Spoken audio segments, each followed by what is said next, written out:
Buenos días a todos de parte de la Asociación de Alzheimer de Puerto Rico. Hoy tenemos como invitado al doctor Heriberto Acosta en su conferencia magistral. Y nosotros tenemos un lema que estamos promocionando que es Hora de actuar por el Alzheimer. Los invitamos a todos a que estemos juntos escuchando al doctor Heriberto Acosta. Todos hemos oído hablar de él de alguna u otra forma, al doctor Heriberto Acosta Vélez, quien es neurólogo, director médico y consejero científico, ¿verdad?, de la asociación.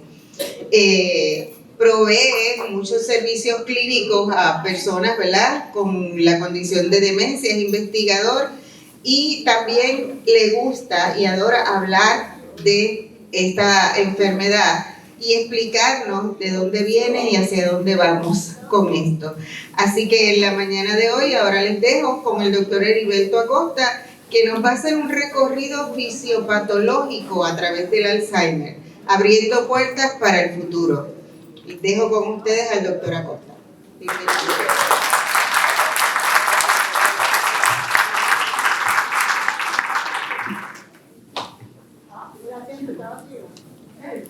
Muchas gracias.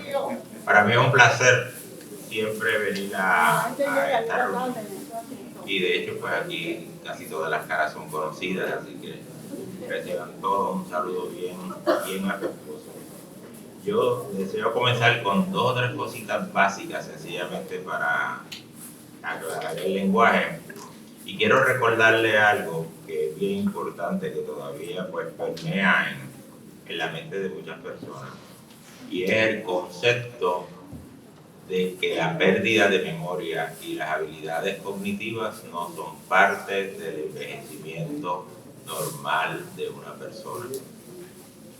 Yo sinceramente creo que una de las cosas que más atrasa el eventual progreso de una persona que presenta con demencia es llegar tarde a tratamiento. Y usualmente eso ocurre porque los familiares, en su mayoría, insisten en que la persona está bien. E insisten de una forma que es increíblemente absurda. Por ejemplo, yo he tenido pacientes que presentan un cuadro de demencia avanzado y los hijos me dicen, pero él está bien porque él sabe mi nombre. Y yo me pregunto en muchas ocasiones, ¿y este señor cuáles cree que son las funciones del cerebro? ¿Saber el nombre del hijo? O sea, esto es mucho más complicado que eso.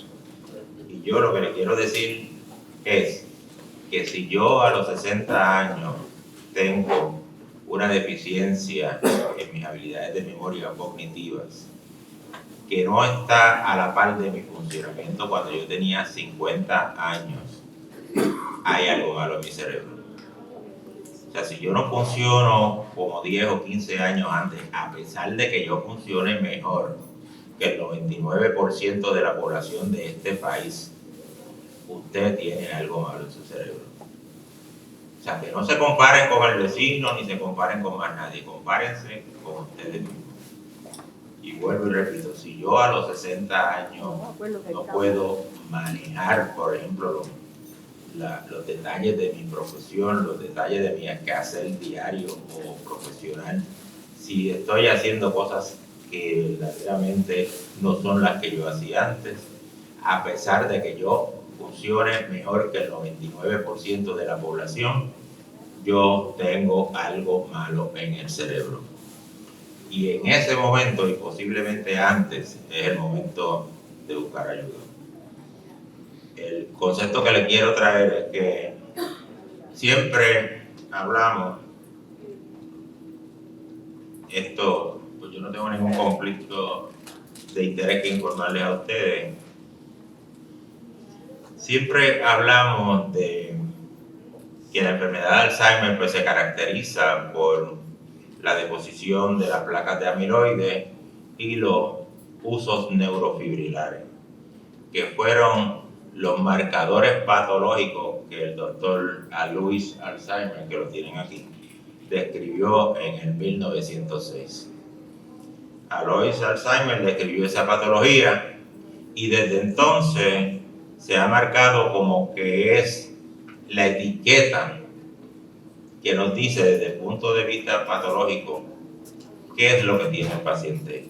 Y claro está, esa patología solamente se ve bajo un microscopio de alta potencia. O sea, y eso no lo vamos a ver en una resonancia magnética, no lo vamos a ver en un CT scan. Sencillamente lo vemos si tomamos un pedacito de cerebro, y eso normalmente no se hace mientras la persona está viva, y la miramos bajo el microscopio. O sea que la impresión de que hay algo malo va a ser más clínica, va a ser el referido, la historia que las personas notan. Pero para que las personas que están alrededor de este paciente noten, tienen que tener una sensibilidad. Otra de las cosas que sucede es que yo llevo como 45 años manejando pacientes de Alzheimer y he visto sobre 20.000 o 25.000 pacientes. Posiblemente, y modestia aparte, yo no creo que haya otra persona ni en Puerto Rico ni en Estados Unidos que haya visto tantos pacientes como yo. Y entonces pues sucede que hay unos cambios que están ocurriendo en nuestra sociedad que lamentablemente perjudican a las personas mayores. Por ejemplo, los hijos vienen y me dicen, no, porque esto comenzó hace 2 semanas. Y yo le digo, que usted se dio cuenta hace 2 semanas, es una situación a que esto haya comenzado hace 2 semanas. Porque hoy día muchos de los hijos no visitan a sus padres y menos observan cómo están funcionando. Entonces llaman por teléfono, papi, ¿cómo está? El que contesta el padre, muy bien. Y ustedes saben por qué va a contestar muy bien, porque los pacientes con pérdida de memoria no tienen capacidad para autoevaluarse. Y entonces, como no tienen capacidad para autoevaluarse, siempre van a tener la percepción de que están bien. Eso se llama anosognosia y es una de las características de la enfermedad. Entonces la otra cosa es que la gente cree que una persona está bien porque hace trabajos rutinarios, cosas que ha estado haciendo por toda su vida, lo sigue haciendo. Y entonces las rutinas se pierden bien avanzada la enfermedad. La rutina se pierde bien avanzada de la enfermedad porque eso es parte de las memorias viejas, de las memorias pasadas. O sea que lo que tenemos que ver es cómo manejamos la información reciente, cómo manejamos nuestro haber para tomar decisiones adecuadas, cómo aprendemos nuevas técnicas. Eso es lo que tenemos que mirar. Pues, esta señora que está aquí es Augusta Deter. Esa foto fue tomada en el 1902. Y Augusta fue la primera paciente que se diagnosticó con Alzheimer. Augusta era una persona pues funcionando normal en Frankfurt con su esposo, que era el secretario del ferrocarril en Frankfurt. Y de momento, Augusta, de ser una persona sumamente disciplinada y de llevar a cabo todas las tareas de una ama de casa, comienza a dejar de serlo. Ya no hacía las tareas, ya no cocinaba, no le importaba la limpieza, no le importaba su higiene personal. Y lo que colmó el vaso de su esposo fue que se puso bien celosa y le daba una pela al pobre señor todos los días. Porque le voy a decir una cosa, eso, oiganlo bien, cuando una persona mayor de momento comienza con celos, no es poca vergüenza. Llévense eso bien grabadito. No es poca vergüenza, es signo de una enfermedad. Porque a mí me han llegado personas, y es increíble que todavía en el año que estamos estas cosas suceden, que uno de las partes en un matrimonio comienza con celos, y entonces todo el mundo, incluyendo los hijos, cree que la persona es un sinvergüenza. Y entonces, en vez de buscarle ayuda, lo castigan. y eventualmente llegan hasta un divorcio, sencillamente por una enfermedad, no por una actuación voluntaria y por una ignorancia que es imperdonable, porque yo creo que cuando yo no sé algo yo debo buscar ayuda y no creerme que porque anoche yo leí un articulito en Google ya soy un experto. Hay unos psicólogos de la Universidad de California en San Diego que dicen que mientras menos usted sabe de algo, más usted cree que sabe. Y Puerto Rico está lleno de ese síndrome. Leen algo en el Nuevo Día, que les voy a decir que es un periódico de malísima clase. Yo lo compro más que para ver las esquelas. Porque las noticias no se pueden leer. De hecho, esta mañana yo creo que no tenía ninguna noticia excepto la muerte del señor Andrews. Pero ahí no viene nada, no informa.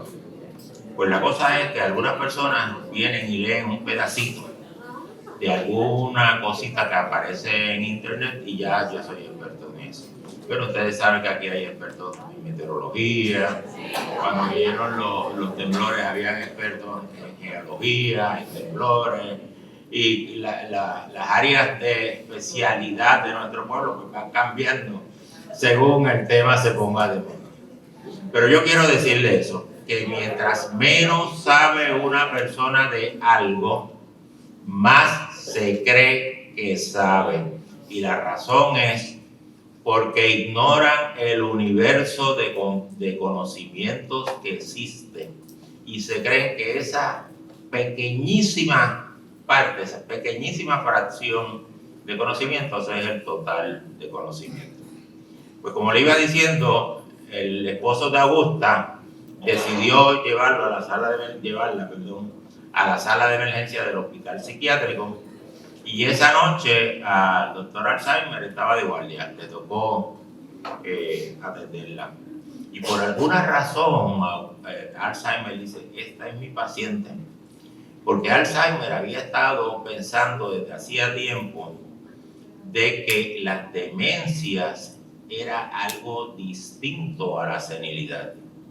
Porque en aquella época, al igual que lamentablemente 100 y pico de años más tarde, pues la idea que prevalecía, pero en aquella época era en el pueblo y en los profesionales, era que con la edad usted se demenciaba, lo cual no es correcto. Y Alzheimer pensaba que eso no era correcto. Pues Augusta tenía 51 años, le toma este retrato en la sala de emergencia. Y ahí ustedes pueden ver a Augusta a los 51 años, en esa primera noche en el hospital. Ese retrato que es famosísimo, ustedes lo pueden encontrar sencillamente poniendo en Google Augusta Deter, Alzheimer, con una rayita Alzheimer. Lo van a encontrar, lo encontró el doctor Konrad Maurer, que yo tengo el placer de conocer, que es un investigador alemán, buscando entre los archivos del sótano del Hospital de Psiquiatría de Frankfurt, encontró esa foto en el 1996 e inmediatamente la puso en internet y esa foto hoy día pues, está presente en internet y ustedes la pueden ver y es insigne, es un marcador de que es la enfermedad de Alzheimer. Pues Augusta se murió en el 1906 y una de las cosas que hace Alzheimer es que estudia el cerebro de ella. Y ahí pues describe las famosas placas de amiloides, que también le llaman placas neolíticas seniles, y los usos neurofibrilares. De ahí en adelante llevamos 100 y pico de años hablando de amiloides y usos neurofibrilares. Pues en el viaje que yo los quiero llevar en el día de hoy es a hablar antes de que se produzca el amiloide y los usos neurofibrilares. A mí me parece que ese es el momento que tenemos que actuar. Y yo creo que si logramos llevar este mensaje a todo el mundo, incluyendo a los grandes investigadores que hoy día están haciendo una faena indiscutiblemente tremenda, Y más que eso, llevarle este mensaje a aquellos que deciden dónde se pone el dinero para la investigación. Yo creo que podemos tener un futuro con esperanza, porque probablemente vamos a tener la oportunidad, yo no sé si curar la enfermedad, pero sí disminuir su incidencia significativamente y posiblemente disminuir su progreso de verdad.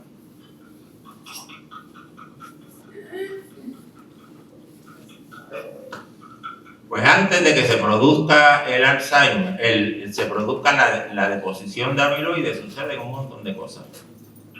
Y de eso, pues no se habla. Yo quiero que ustedes lo oigan bien, porque con estas cosas es que nosotros podemos bregar para evitar que a una persona le dé Alzheimer. Y una de las cosas que ocurren es que ocurren una serie de cambios metabólicos en el cerebro. La información que yo le voy a estar presentando ahora es de un artículo de Susan de la Monte, que es una investigadora de la Universidad de Brown y Binghamton. Susan de la Monte es una señora ya mayorcita, como de 78 años, y lleva investigando Alzheimer pues toda su vida. Pero yo creo que este es el artículo mejor que ella ha publicado en toda su vida. Y ella dice que el Alzheimer es una enfermedad metabólica. Y que una de las cosas que tiende eventualmente a producir el Alzheimer es la resistencia a la insulina. Y en ese artículo ella propone que también se le llame, muchas gracias. Ella propone que también se le llame diabetes tipo 3. Y dejen que yo le explique algo. El cerebro, el único alimento que utiliza es azúcar. Azúcar y oxígeno. Por eso es que a una persona diabética los médicos usualmente le aconsejan que es mejor tener el azúcar un poquito alta a estar corriendo la baja. Porque cuando su azúcar se va por debajo de 40, usted mata no una, sino miles de neuronas. Y eso es irreversible. Y solamente ese azúcar tiene que estar por debajo de 40 3 minutos. Tan solo 3 minutos. Por eso es bien importante que estas personas que sufren de azúcar alta anden siempre con algún dulcecito o algo que les pueda contrarrestar una hipoglicemia. 3 minutos de hipoglicemia nos matan muchas células. Pues, ¿qué sucede? Antes de usted desarrollar diabetes, y muchas personas que nunca desarrollan diabetes, tienen una situación que se llama resistencia a la insulina. La resistencia a la insulina es que el cuerpo no puede utilizar la insulina adecuadamente para que logre que el azúcar que está circulando a través de la sangre entre dentro de las células y sea metabolizada y utilizada.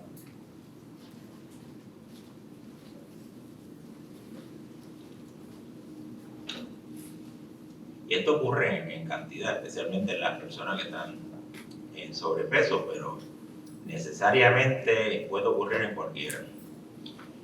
Y entonces en el cerebro ocurre lo mismo. Debo decirle que el cerebro produce su propia insulina. O sea, el cerebro no utiliza la insulina que está corriendo en la periferia, en los vasos arteriales o en las venas, sino que produce su misma insulina. Y cuando esa insulina no se puede utilizar a cabalidad, porque la misión de la insulina es lograr que el azúcar logre entrar dentro de la célula para que sea metabolizada y sea utilizada. El azúcar es la fuente de energía primordial del ser humano. Y todo lo que nosotros comemos, todo, porque hay gente que dice, pero yo tengo diabetes y no como azúcar nunca. Eso no es nada. Porque su cuerpo tiene la habilidad de coger las grasas y convertirlas en azúcar. tiene la habilidad de tomar las proteínas y convertirlo en azúcar. ¿Y por qué sucede eso? Porque el cuerpo está designado para que ese individuo, desde el punto de vista evolutivo, sobreviva. Por lo tanto, crea unos mecanismos que pueden compensar si yo no estoy comiendo azúcar. O sea que entonces traigo el azúcar de otro sitio, de otra fuente. Y si yo estoy comiendo pues mucha grasa o mucha proteína, eso se va a convertir eventualmente en azúcar, porque la célula no puede utilizar per se la grasa, no puede utilizar per se la proteína. Lo único que utiliza es el azúcar. Pero si yo no logro que ese azúcar entre dentro de la célula, pues voy a tener entonces un problema de neurodegeneración. La falta de azúcar secundaria a la resistencia a la insulina comienza todo el proceso de neurodegeneración de las células cerebrales. Y con eso, pues vamos a tener una disfunción cognitiva. Y les recuerdo, todo esto pasa antes de que se deposite el amiloide. O sea, que estamos en una etapa bien temprana. Y quiero hacer hincapié que esta enfermedad comienza como 20 o 30 años antes, que eso quede claro, 20 o 30 años antes de que se manifieste la primera pérdida de memoria. O sea, que si yo voy a tomar medidas para tratar de contrarrestar estos problemas, tengo que mirar bien temprano y buscar esos factores de riesgo para que entonces a los 60 años yo no comience a sufrir de pérdida de memoria. Y yo creo que eso es parte de la solución de este problema. De hecho, una de las cosas que yo hago con mis pacientes es que en etapas bien tempranas nosotros medimos la resistencia a la insulina en nuestros pacientes. Y si vemos que hay resistencia a la insulina, la tratamos. Y una de las cosas que nosotros hemos, además de que manejamos los demás factores de riesgo, porque vuelvo y quiero decirles que manejar el Alzheimer no es recetar arisebinamenda. El que se dedique sencillamente a recetar arisebinamenda no está manejando el Alzheimer. Porque esto hay que mirarlo desde el punto de vista global, desde el punto de vista de todos los factores de riesgo. Pues cuando uno maneja esa resistencia a la insulina y los demás factores de riesgo, uno le mete un freno bien grande al desarrollo de la enfermedad. Y la enfermedad comienza a progresar bien lentamente. Y para que ustedes tengan una idea, yo llevo viendo a algunos pacientes más de 20 años. Y en esos pacientes que han seguido mis instrucciones, como mucha gente no las sigue, se van por ahí buscando una segunda o una tercera instrucción, opinión, y eso le dice, no le hagas caso a ese loco, lo que dice no es correcto, porque no leen. Pues en esa gente que sigue mis instrucciones, el deterioro es de alrededor de 1.2 puntos en el mini-mental. Y ustedes saben cuánto es el deterioro normal de la enfermedad, 4 a 5 puntos por año. O sea que si ustedes pasan 5 años, esa persona que no está siendo tratada adecuadamente va a deteriorar 20 puntos.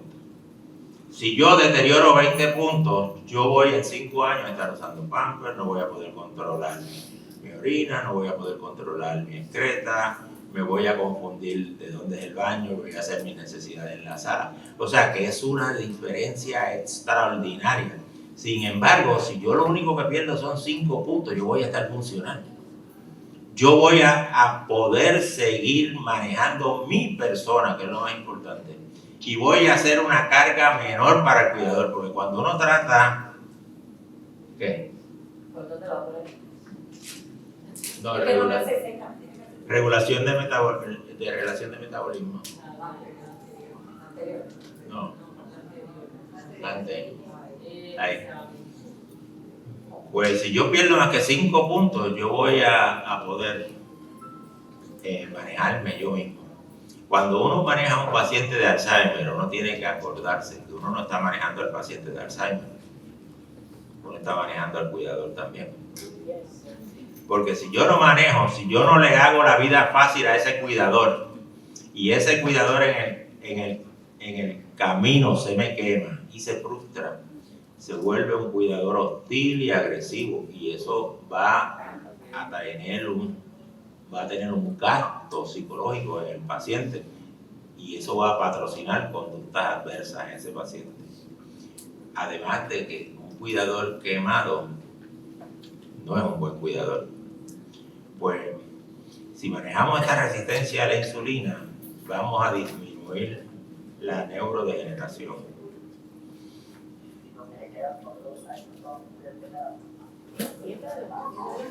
Me quedan 2 años de conferencia, dice ahí.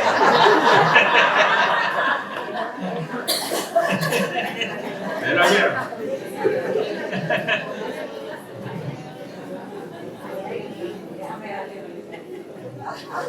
Estamos en contribuciones de enfermedades sistémicas.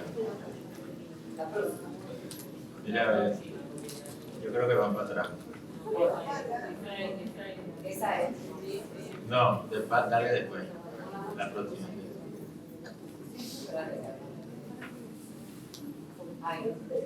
Ok, sí. O sea que la resistencia a la insulina viene a ser un factor sumamente importante, y lo que yo estoy planteando es que comencemos a buscar resistencia a la insulina en todo el mundo. ¿Y de dónde sale eso? ¿Ah?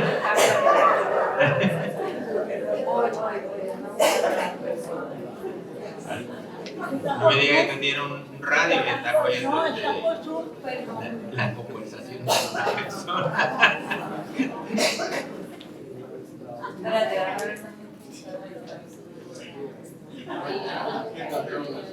Ok, ¿qué trae esa resistencia a la insulina eventualmente? Pues mire, toda la patología del Alzheimer trae la hiperfosforilación del tau, que es cuando el tau se daña los tubitos que llevan nutrientes a la célula y la célula se muere. Trae la acumulación de placas amiloides, trae estrés oxidativo, inflamación y disfunción mitocondrial. El mitocondria es un organelo dentro de la célula, que es un organelo que le brinda energía a la célula. Si esa mitocondria no está funcionando bien, la energía a la célula no va a ser adecuada y eventualmente la célula se va a morir. O sea que todas estas cosas, gracias a esa disfunción de... ¿Ah? Sí, ahí estoy. No es la otra. Gracias a esa disfunción en la resistencia a la insulina, yo voy a estar creando la patología. Y es más fácil bregar con la resistencia a la insulina que con la patología que eventualmente se trata. Y aquí es que yo creo que todo el mundo ha estado bateando fuera del hoyo. De verdad. Porque aquí nos hemos enfocado por los últimos 20 años en amiloides.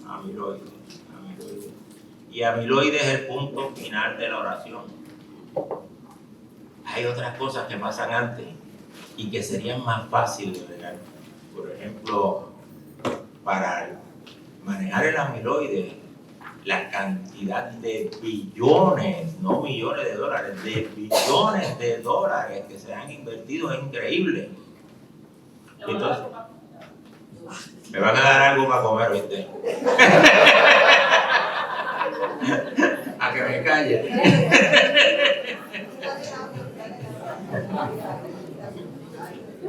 Pues la cantidad de millones, y todavía, bueno, al final este año tenemos 2 medicamentos que pueden ayudarnos a sacar el amiloide del cerebro.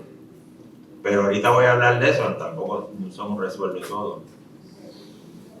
Entonces la otra cosa que tenemos a mano es los lípidos. Nosotros somos muy laxos bregando con los lípidos. Y entonces ha habido una idea de que usted tiene el colesterol en 100 y en 220 y le dice que está bien. El señor no.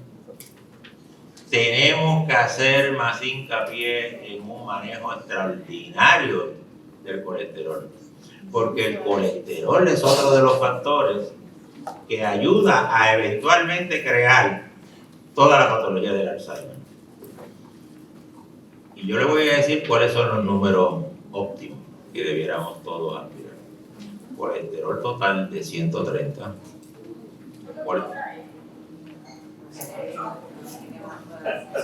Colesterol bueno de el bueno es HDL por encima de 60 y colesterol malo por debajo de 80. A eso se le llaman los valores óptimos de colesterol. Y la Asociación Cardiológica del Corazón Americano define eso como valores óptimos para ser utilizados en pacientes que tienen un factor de riesgo más. ¿Y por qué esperar a que tengamos un factor de riesgo? Yo creo que estos son los valores que debemos nosotros implantar en los pacientes que van a tener problemas de memoria. Y aquí yo tengo un lío bien grande porque yo pongo a mis pacientes en estatina, les bajo el colesterol a 130, les subo el bueno por encima de 60, le bajo el malo por debajo de 80 y van al cardiólogo y dicen, ¿y por qué Heriberto quiere que ese colesterol esté tan bajito? Y entonces tengo un dime y direte con el internista o con el cardiólogo y algunas veces el paciente le cree más a aquel que a mí y ya ustedes saben, se nos dañó el huevo. Pero el colesterol es bien importante, además de todas las demás enfermedades a las cuales contribuye el colesterol, que son un montón. Y le voy a decir, en nuestra comunidad la gente por ahí tiene el colesterol altito. Y muchas veces no se dan cuenta hasta que se hacen la primera prueba de sangre a los 50 años.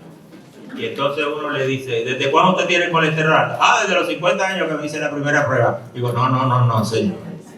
Ahí usted se enteró de que posiblemente tiene ese colesterol alto desde los 10 años. O sea que tenemos 40 años de historia de colesterol alto que ha estado contribuyendo no solamente a enfermedades cardiovasculares, sino a la producción de Alzheimer. Y yo algunas veces, hoy que se habla tanto de por ahí de anti-aging con un montón de terapias fatulas, para decirle la verdad, pues mire, si de verdad estamos interesados en un proceso anti-envejecimiento, vamos a empezar a hacerle niveles de colesterol a los muchachos de 10 años. ¿Y qué pasaría si nosotros a los 10 años, a la población nuestra de 10 años, le empezamos a controlar el colesterol idealmente? Yo estoy seguro, se lo aseguro, que esa generación tendría una expectativa de vida mucho más alta que la que tenemos nosotros hoy día. Con calidad, porque el colesterol contribuye, ya les dije, enfermedades cardiovasculares, enfermedades vasculares, hígado graso que eventualmente hace cirrosis, eventualmente hace cáncer de hígado, un montón de disfunciones metabólicas y Alzheimer también. Pues también se dan unos lípidos que se llaman ceramidas. Yo creo que quizás las mujeres han oído ese término, porque por ahí venden las ceramidas como para mejorar la piel. Pues las ceramidas son unos lípidos. Y sí sirven para eso porque le dan elasticidad a la piel, le dan habilidades para mantenerse mejor. Pero cuando estas ceramidas, que son unos lípidos, se vuelven altas, cruzan hacia el cerebro y dañan la señalización de la insulina, o sea, afectan adversamente la utilización de la insulina en el cerebro y con eso nos ponen en el ciclo de crear amiloides y usos neurofibrilares. Entonces hay otras cosas. Las nitrosaminas. Las nitrosaminas son unos compuestos que los encontramos en los salamis, en todos los alimentos que son envejecidos, en todos los embutidos de carne, y también se originan regularmente en nosotros. Pues estas nitrosaminas abonan también al desarrollo de la enfermedad de Alzheimer, no solamente a eso, sino a cáncer. La razón por la cual, yo no sé si ustedes recuerdan el Zantac, que era un antiácido lo más bueno, el Zantac se salió del mercado, fue porque había una gran cantidad del Zantac que estaba siendo fabricado en la China, y de momento los químicos que evalúan todos estos fármacos cuando entran a Estados Unidos encontraron que el Zantac estaba trayendo una cantidad de nitrosaminas inmensa. Y entonces le preguntaron a los chinos de dónde estaba saliendo eso. Y ellos dijeron, yo no sé, eso, aquí no tenemos nitrosamina. Y entonces, ¿qué se hizo? Pues se sacó el Zantac del mercado. Eso fue hace como 5 o 6 años atrás. Y también se sacó el Avapro por un tiempo, porque también que se fabricaba en China. De momento se encuentra que la pastilla de Avapro tenía un montón de nitrosamina. Y entonces, pues, ¿qué hizo el Drug Administration en Estados Unidos? Sacó del mercado esa pastilla y el Zantac no ha vuelto al mercado, pero los antihipertensivos sí volvieron, fabricados ahora en la India. Vamos a ver si aquello lo hacen mejor. Los debieron haber traído para aquí, que aquí los fabricaban bien.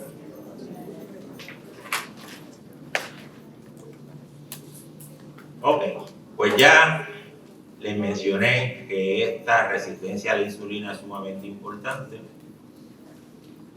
que las exposiciones a las nitrosaminas también son bien importantes y que ambos van a ayudar a crear amiloides y usos neurofibrilares. Y aquí yo les quiero repasar un poquito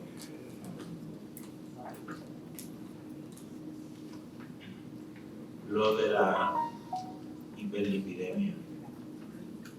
Aquí vuelvo y le digo lo de la resistencia a la insulina, que tenemos una disfunción en la señalización de la insulina, que va a afectar la supervivencia neuronal y la capacidad sináptica. Nos va a causar una disminución de la glucosa que llega a la célula. Va a haber un estrés oxidativo y disfunción mitocondrial. Y va a causar neuroinflamación. O sea, una neuroinflamación descabellada y grande mata a la célula. La inflamación es un proceso de recuperación normal del cuerpo. Pero cuando la inflamación se convierte en algo crónico y exagera la respuesta, se convierte en algo malo. Y en el cerebro, tanto los problemas de insulina como los problemas de hiperlipidemia causan inflamación. El cerebro tiene una barrera que se llama la barrera hematoencefálica. Y se supone que esa barrera sea la que decida qué entra al cerebro y qué no entra. Pero los lípidos, cuando están altos, una de las cosas que hace es que le quita esa potestad a la barrera. Y entonces la barrera se vuelve altamente porosa y ya no controla lo que entra y sale del cerebro. La razón de esta barrera hematoencefálica es que como el cerebro es el órgano más importante que nosotros tenemos, pues la naturaleza nos diseñó un sistema de fortaleza que viene a ser la barrera para que el cerebro mismo decidiera qué permite entrar al cerebro, de manera tal de que lo protegiera. Pero ahora vamos a tener colesterol alto y ese colesterol, una de las cosas que hace es que le quita esa función al cerebro. Y entonces, ¿qué sucede? Si ya el cerebro no puede decidir qué entra al sistema nervioso central, pues va a entrar cualquier cosa. Van a entrar productos tóxicos, van a entrar virus, van a entrar proteínas foráneas y todas esas cosas también ayudan a la neurodegeneración.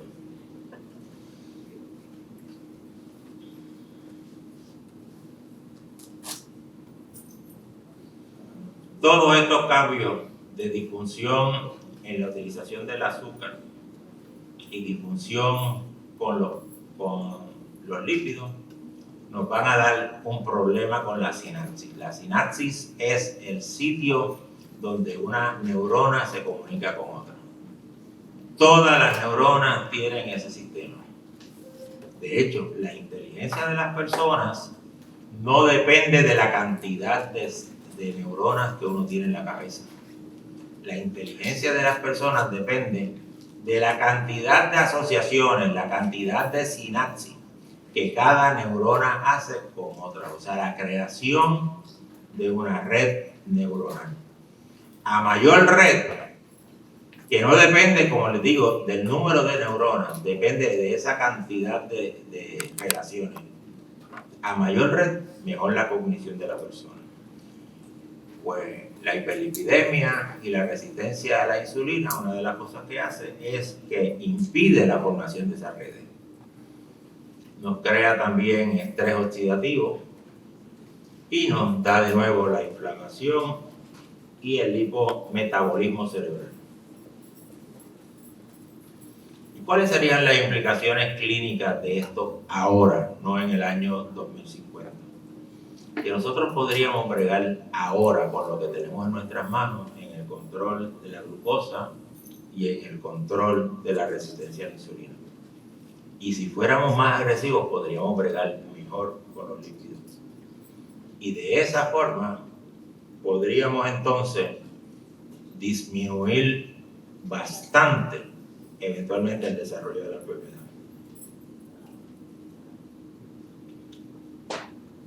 La mejor forma de bajar los lípidos es llevando una dieta. De hecho, nosotros le recomendamos a los pacientes una dieta que se llama el Memory Diet, o la dieta de la mente, y haciendo ejercicio. Lo que pasa es que los puertorriqueños son bien malos en llevar dieta, incluyéndome a mí. Así que para la mayor parte de la gente es más fácil utilizar la estatina. Entonces usted le receta una estatina a una persona. Y entonces viene la próxima visita: ay, doctor, yo no me tomé eso porque mi vecino me dijo que eso dañaba el hígado, que eso causa yo no sé qué caray. Entonces le digo: sí, hay una potencialidad de que pueda dañar el hígado, pero usted vino en un automóvil a la oficina, ¿verdad? ¿Chocó? No chocó. Pues uno de los factores de riesgo que usted tiene al montarse en un automóvil es chocar en la carretera y matarse. Y usted usa el automóvil. Uno de los factores de riesgo que usted tiene al montarse en un avión es que se caiga y se mate. Y usted se monta en el avión. Y uno de los factores de riesgo que tiene la estatina, que es mucho menor que caerse en un avión y mucho menor que tener un accidente en la carretera, es que puede subir las enzimas hepáticas. Pero ¿qué sucede? Cuando usted receta estatina, una de las cosas que usted hace es que usted monitorea esas enzimas hepáticas cada 3 meses inicialmente.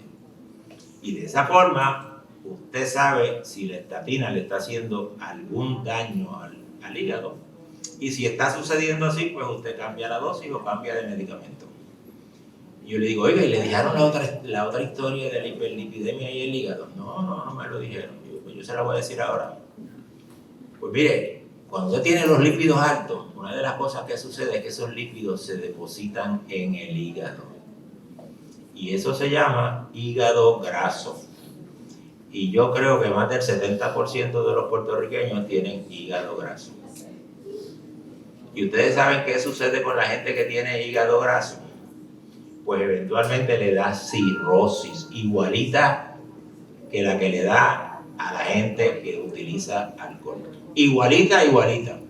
Con el agravante que la cirrosis causada por los lípidos eventualmente se convierte en cáncer de hígado. Ese otro lado de la historia, los antimedicamentos, que hay un montón de gente por ahí hoy día, pues no se da cuenta. Y el cáncer de hígado uno lo ve pues con cierta frecuencia, no es algo que sea rarísimo, pero yo por lo menos en mi práctica cada rato lo veo. O sea que, y cuando le da cáncer de hígado a uno, bendito, se acabó el evento así mismo. Porque el hígado, recuerden que por ahí pasa toda la sangre del cuerpo, es como un filtro, y las celulitas malas se van a estar regando a través del sistema circulatorio y van a ir a distintas partes del cuerpo. Así que no es una buena entidad para mantenerlo. Así que yo creo en las estatinas, y las estatinas tienen además un efecto bien importante, y es que las estatinas por sí solas, sin bajar el colesterol, tienen un efecto antiinflamatorio sobre el cerebro. sea, que protegen el cerebro. Hay una protección por parte de las estatinas en el cerebro.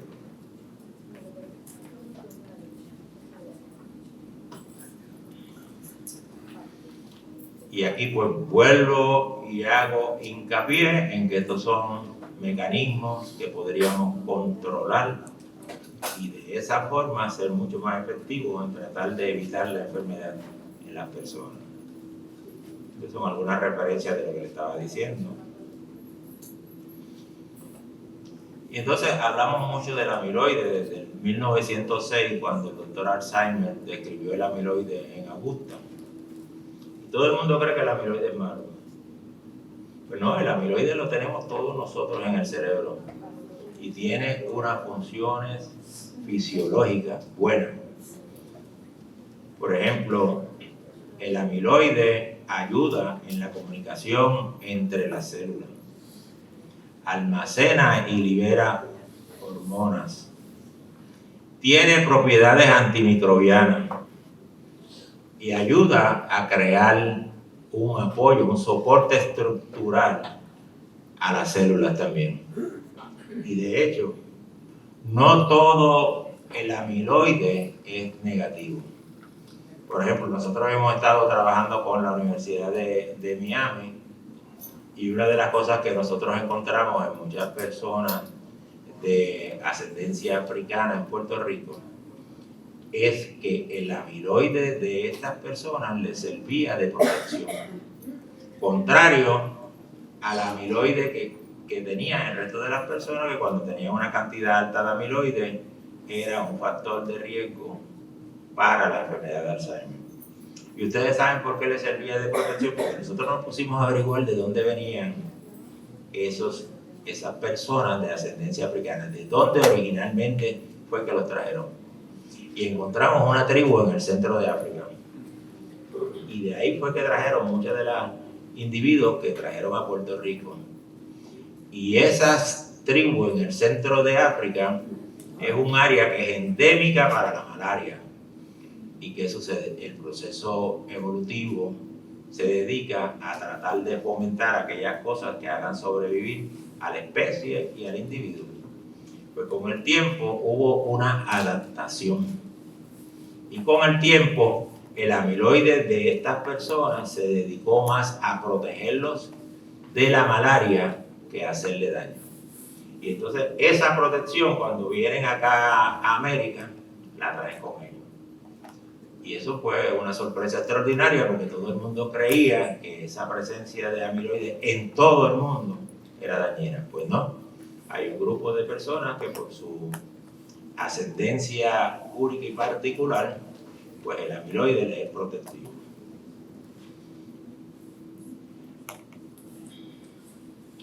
Ahora, cuando el amiloide está de más, nos causa las enfermedades neurodegenerativas, causa las placas de beta amiloide, puede dar una amiloidosis sistémica porque se aloja también en las paredes de las arterias, se puede alojar en el corazón dando problemas cardíacos y ayuda también a causar problemas cuando uno tiene diabetes. El amiloide, cuando está depositado, es tóxico al cerebro.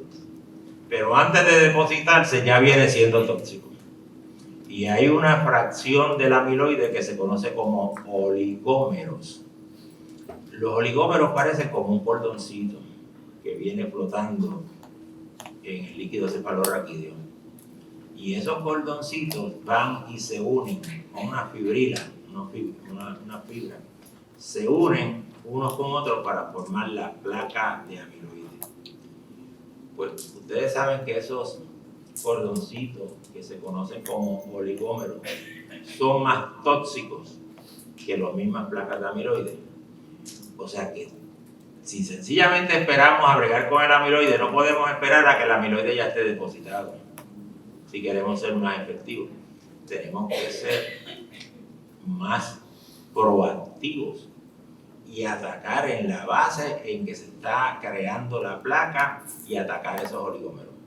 Porque los oligómeros son la parte más tóxica.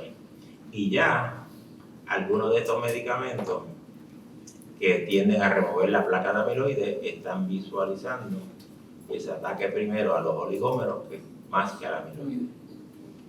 Y entonces otra de las cosas que cuando el amiloide está de más causa es la apoptosis. La apoptosis es el término que se utiliza del proceso que lleva a cabo la muerte de las células. Todas las células cerebrales mueren de la misma forma. Todas las células, independientemente de la razón. Y ese proceso de apoptosis es otra de las áreas que se puede manejar. Podríamos tratar de bregar con la apoptosis para disminuir la muerte de la célula.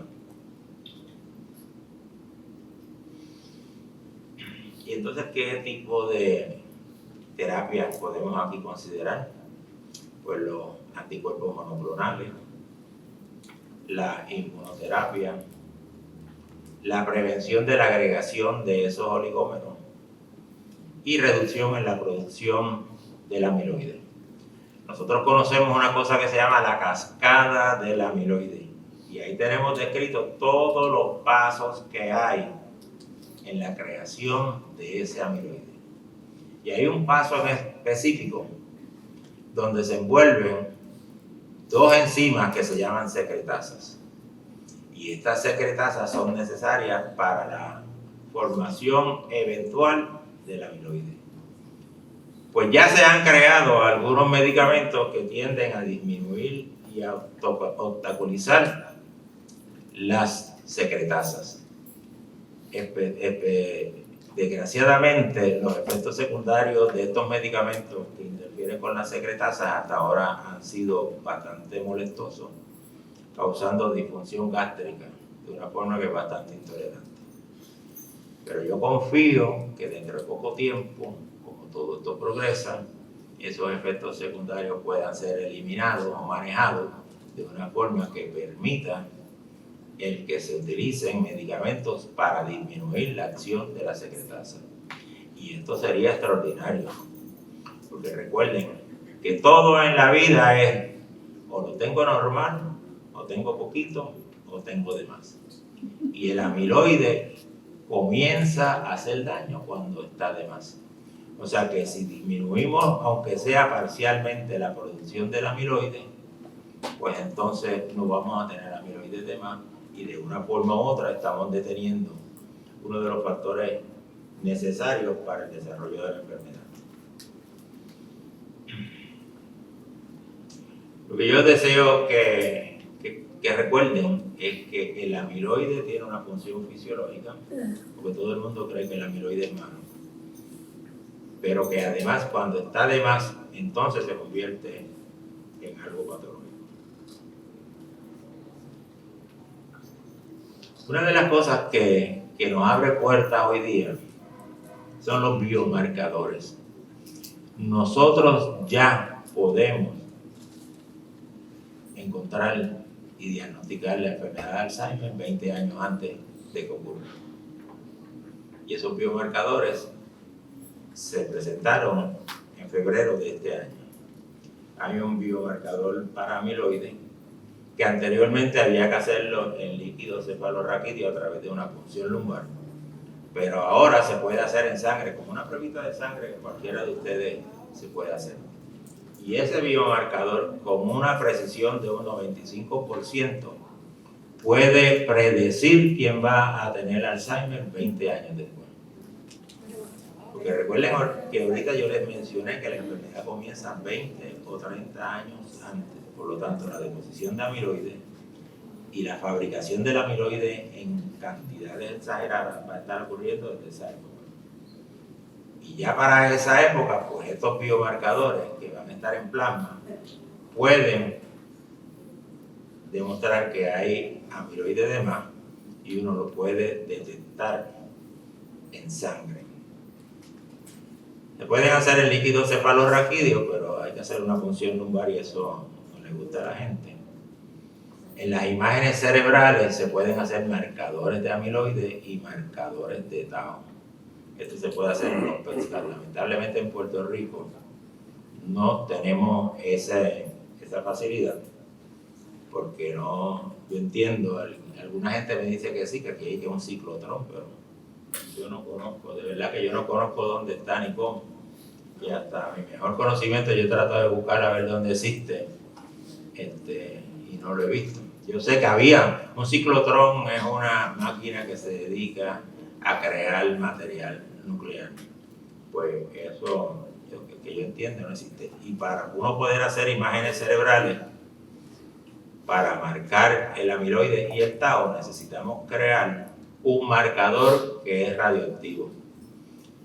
¿Por qué no lo podemos traer de Miami? Porque estos marcadores tienen una vida media bien cortita, y usted se va a tardar en llegar de Miami aquí, lo que le toma llegar al aeropuerto, montarse en el avión, llegar al aeropuerto, 3 o 4 horas. Y en esas 4 horas el marcador va a haber perdido toda la radioactividad. Y por eso en este momento no tenemos la capacidad de hacerlo. Hasta tanto alguien que tenga mucho dinero, porque eso es bien caro, monte un ciclotrón en Puerto Rico, no vamos a tener esa habilidad.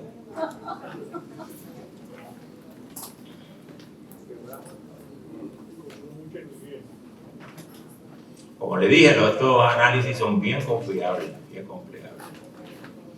El problema principal que tiene hoy día el detectar el amiloide en la sangre es que la única compañía que lo está haciendo a nivel comercial en Estados Unidos cobran $1,200 por la prueba. Yo me imagino que cuando vengan aquí no sé cuánto cobran, inclusive. Eso van a cobrar.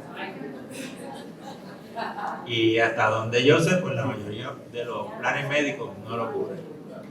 Fíjense, y esto es algo irrisorio, porque esta es la enfermedad que más cuesta a la economía y a la sociedad americana. Es la enfermedad más cara. Y entonces, si esta gente pensara en el futuro de lo que le va a costar a un paciente de Alzheimer eventualmente, ¿por qué no pagar esto? Si con esto vamos a disminuir las manifestaciones patológicas de esa enfermedad y por ende vamos a disminuir los gastos en esa persona eventualmente. Pero no, pensamos en la peseta de hoy y no en la peseta de mañana. Y lo mismo en Medicare. Por ejemplo, Medicare no ha querido aprobar el pago de los medicamentos que salieron para el Alzheimer este año. Y es la primera vez que sucede en toda la historia de Medicare, que la FDA aprueba un medicamento y Medicare se queda calladito. Y eso habla mucho del prejuicio que se tiene contra los pacientes de demencia. Pues además de la beta-amiloide podemos evaluar el tau y podemos evaluar los marcadores de neurodegeneración, que son unas fibritas. El tau lo podemos ver ya positivo como a los 15 años antes de la manifestación del síndrome, y los marcadores de neurodegeneración como 5 a 6 años antes. O sea que tenemos 3 alternativas ahí que eventualmente nos van a ayudar a establecer el diagnóstico bien temprano.